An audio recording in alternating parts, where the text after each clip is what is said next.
अगर राजसिक गुण हमारे दब जाएंगे तो हमारे जीवन की ग्रोथ रुक जाएगी, क्योंकि हम मटेरियलिस्टिक लाइफ में रहते हैं और हमारी बहुत सारे एम्बिशंस हैं, हमारी ख्वाहिशें हैं, हमारी फैमिली की जिम्मेदारियां हैं, वो सब कुछ हमें पूरी करनी है, राइट।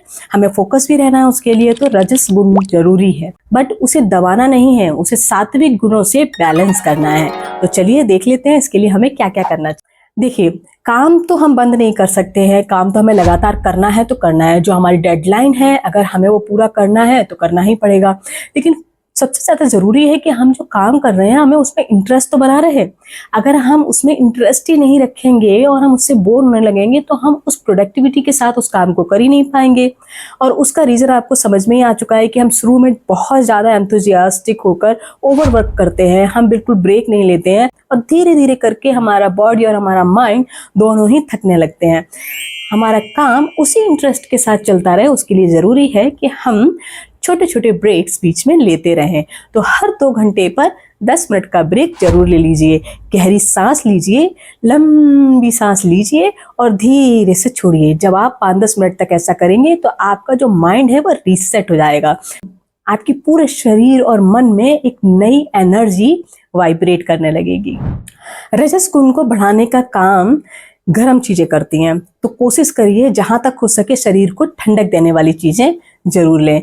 आप जब बहुत ज्यादा काम करें कि उस बीच में कुछ ठंडक देने वाली चीजों को इस्तेमाल करते रहें, इससे भी आपका रजस बैलेंस में रहेगा। सबसे जरूरी बात क्या है, हमें अपनी सोच को बदलना है। हमारे सबकॉन्शियस माइंड में हमें एक सोच डालनी है। हम काफी समय से एक सोच लेके चल रहे हैं कि हमें इसे हासिल करना है। देखिए, जब हमारी ये सोच ये रहती है ना कि हमें हासिल करना है और वो चीज़ नहीं मिलती है तो हम हताश हो जाते हैं। तो हमें मुझे हासिल करना है की जगह अपने आप को ये सोच देनी है कि मुझे इस काम में टिके रहना है, मुझे लगातार टिके रहना है। क्योंकि जब हम अपने ब्रेन को ये मैसेज देते हैं ना कि हमें टिके रहना है, तो हम बहुत ज़्यादा एक्साइटमेंट में कोई काम नहीं करते हैं। हम लगातार धीरे धीरे अपने काम को कंटिन्यूअसली करते रहते हैं और अपनी डाइट, अपनी नींद और अपनी लाइफस्टाइल का भी ध्यान रखते हैं। क्योंकि जब हम खुद को ये मैसेज देते हैं ना कि हमें टिके रहना है, तो हमारे माइंड को ये मैसेज भी जाता है कि टिके रहने के लिए शरीर का भी सही रहना जरूरी है। इसलिए हम अपना भी ध्यान रखने लगते हैं। और वहीं जब हम कहते हैं ना हमें हासिल करना है, तो हमें सिर्फ और सिर्फ अपना काम नजर आता है, अपनी बॉडी और अपने माइंड को भूल जाते हैं। याद रखिए, जुनून एक ताकत है, लेकिन तभी तक जब वो संतुलन और स्पष्टता के साथ चलता है। Passion is powerful, but only when guided by clarity and balance.